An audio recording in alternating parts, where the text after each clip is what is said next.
There is a major breaking news story coming out of Florida right now, and of course, as always, the mainstream media cabal is keeping it tamped down. They don't want you to know about this. For those of you who are unaware, less than 24 hours ago, the leader of the new Free Republic of Florida signed an emergency executive order activating the Air National Guard and ground troops as well. Why? There is a massive influx of refugees in boats on their way from Cuba, and it has overwhelmed the civilian authorities down there. Now, we're going to get into this, and we're going to show something about this that not a lot of people want to talk about, because there's a side to it that everybody misses. Usually they hear a story like this, and they automatically fall into their camps. You see, there's a problem that nobody wants to address. Now, for those of you who are unaware, Florida National Guard patch is basically a star fort. But real quick, thank you to everyone who over the last few weeks has continued to show up here at the Florida Maquis channel. I'm sure a lot of folks are enjoying the Antarctica content. We're going to have more content like that coming for sure. Those of you who have stepped up over at Patreon, thank you so much. It means more than you know. Even that $1 US, some people have said, Florida Maquis, you have 132,000 subscribers. That'd be incredible if you could have everybody just pay $1. I wish it was anything like that. It's not anywhere even close to 10%. That's how easy it would be to be able to do just Antarctica content and not have to worry about the censors or worry about what we can or can't say. It's even less if you sign up for an entire year at one time. It comes out to like 90 cents per month, not per video, guys, per month. No matter how many videos we do over there. And of course, if it's not for you, fully refundable first 90 days. The maximum you would be out would be $3, and you'd get it all back, and you'd still have access to all of that content. Now, real quick, 7 January 2023, Florida governor takes immigration swipe at President Biden. Ron DeSantis ordered the National Guard to handle the influx, arguing that the president is dodging responsibility. Florida Governor Ron DeSantis activated the National Guard on Friday, ordering them to respond to a sharp increase in illegal immigration from Cuba. Hundreds of Cubans have come ashore in Florida in recent days, hammering the Sunshine State's tourism industry. We're going to talk about that in a minute. DeSantis signed an executive order directing the Guard to assist state and local law enforcement agencies with processing the migrants already ashore and to prevent further landings. Here's a quote from the governor. As the negative impacts of Biden's lawless immigration policies continue unabated, the burden of the Biden administration's failure falls on local law enforcement who lack the resources to deal with the crisis. DeSantis said, when Biden continues to ignore his legal responsibilities, we will step in to support our communities. Hundreds of mostly Cuban migrants have turned up on the Florida Keys in recent days, with 300 coming ashore at Dry Tortugas National Park over the holiday weekend. The influx forced the park to close as the Monroe County Sheriff's Office, which only has 194 deputies, struggled to deal with the arrivals. Now, federal, state, and local law enforcement agents have encountered more than 8,000 migrants off the coast of Florida since August. This represents an almost tenfold increase on the 838 intercepted during the entire 2021 fiscal year. Now, who remembers, and I know this seems like it doesn't have anything to do with this, but it does. Some videos ago, I had mentioned Lisa Haven. She's been around on YouTube for a long time. This is her and her husband, Justice Knight. They started a new channel. It's called We're Forked Up. And she has earrings on, for those of you who are wondering. One says F, one says U. It stands for Forked Up. It's kind of a funny pair of earrings to wear. Now, what makes this kind of relevant, and it's really kind of a fun offshoot of their main channels, which are usually so serious, talking about politics. Here they just go out to local restaurants where they are in Arizona, and they do reviews. Now, here's the key to this. He, if I'm not mistaken, was an executive chef. I'm not sure in what restaurant, but he knows the inside and outside workings of restaurants.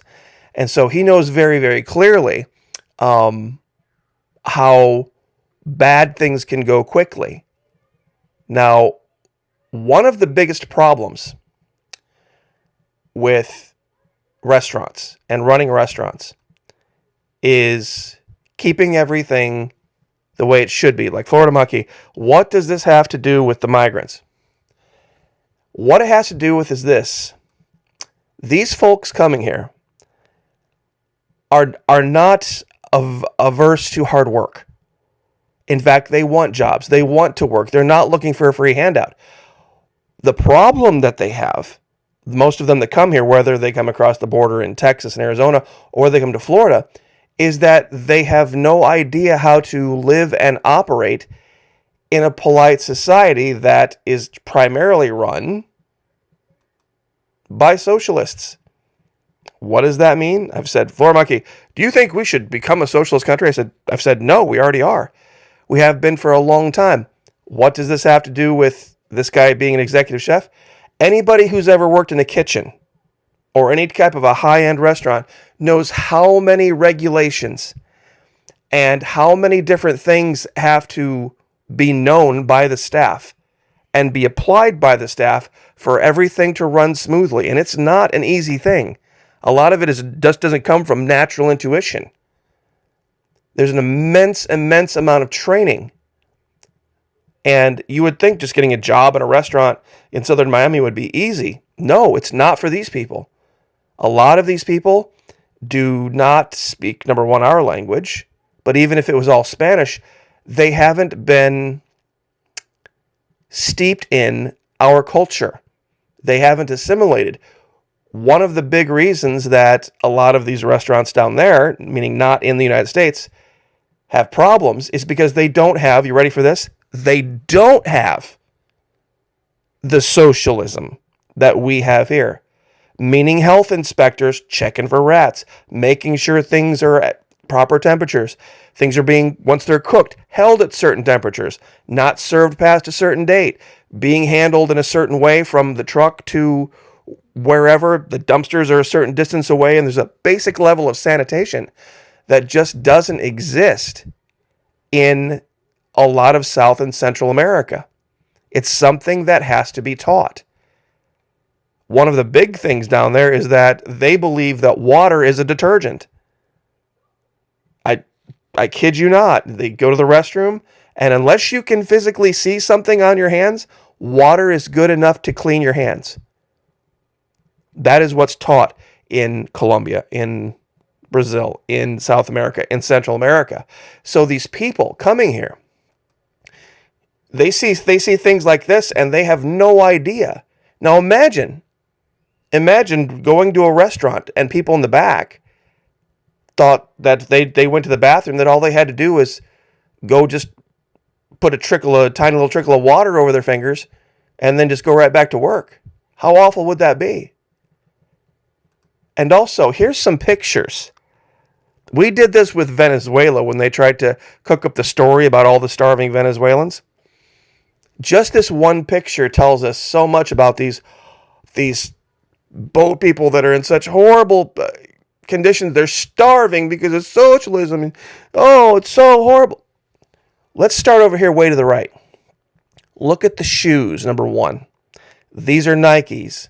These are Fila's. This girl's wearing Donna Karan, DKNY. These guys are clean shaven and have haircuts. This girl here, how long has she been letting the roots grow out? She dyed her hair blonde at some point. This woman here doesn't seem like she's missed too many meals. These are the people that got off the boats. This doesn't look like, to me, a whole bunch of people that are starving and in horrible, horrible shape. See this guy right here? I don't know what they call this. It's kind of like a goatee. This guy has had access to razors and barbers. This guy in the back here, he looks like he's had access to the gym, working out quite a bit.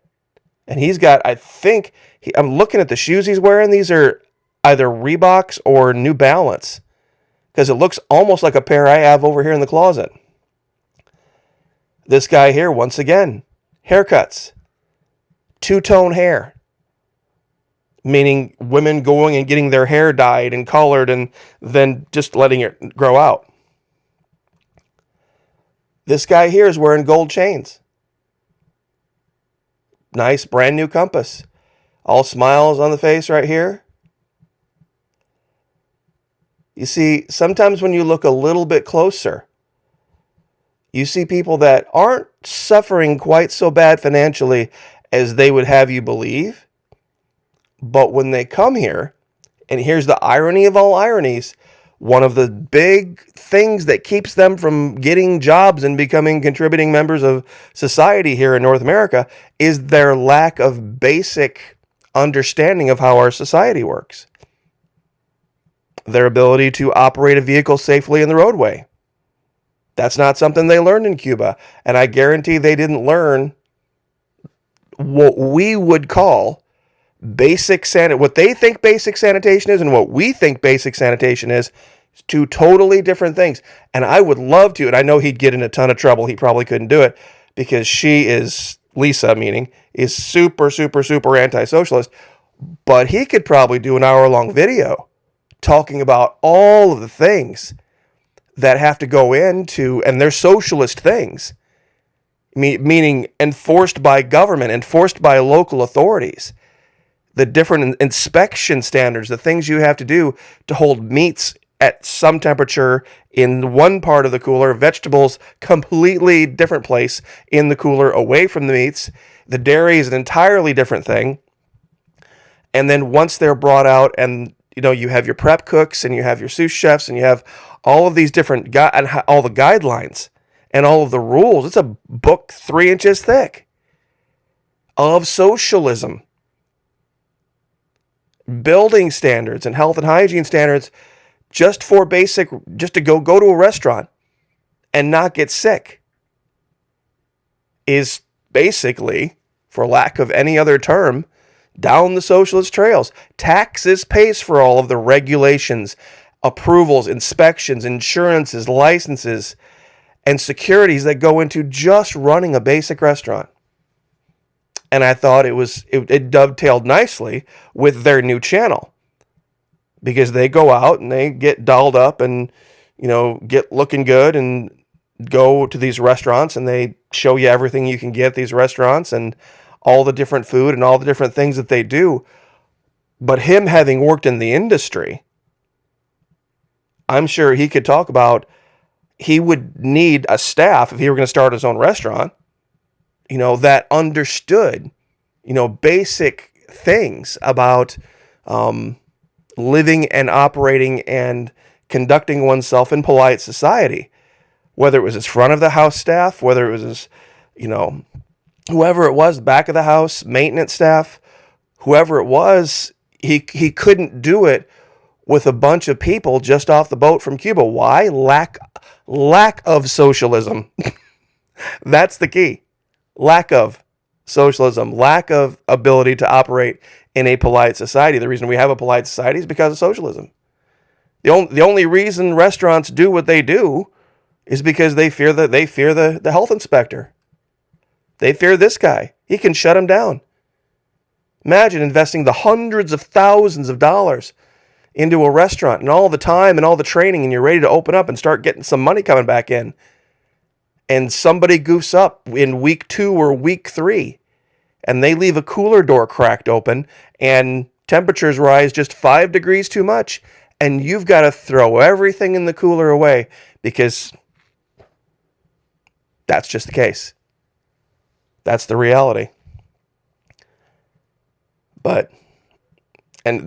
I saw this article, I thought I'd bring it up. Florida health inspectors arrested for taking bribes. This is up in Jacksonville about 10 years ago, where the guy here says, they were busted by a police sting and are now in jail facing felony charges. But the ultimate rage, as the local news report below puts it, is that not all the restaurants where these bribes were taken have been re-inspected since the sting, and police aren't saying which restaurants they were. Best of luck, Jacksonville. Sounds like you'll be playing restaurant roulette for a little while. And that's really a great way to put it. Restaurant roulette. You see, these two go out and they're doing their own restaurant roulette. And I don't think either one of them think that they're going to go to a restaurant where they're going to get sick. Because they know how to look and, it's like, wait, they know what restaurants to stay away from and what restaurants do a really good job. And the reason all of those rules are in place, government, threat of loss of license, threat of loss of the ability to operate.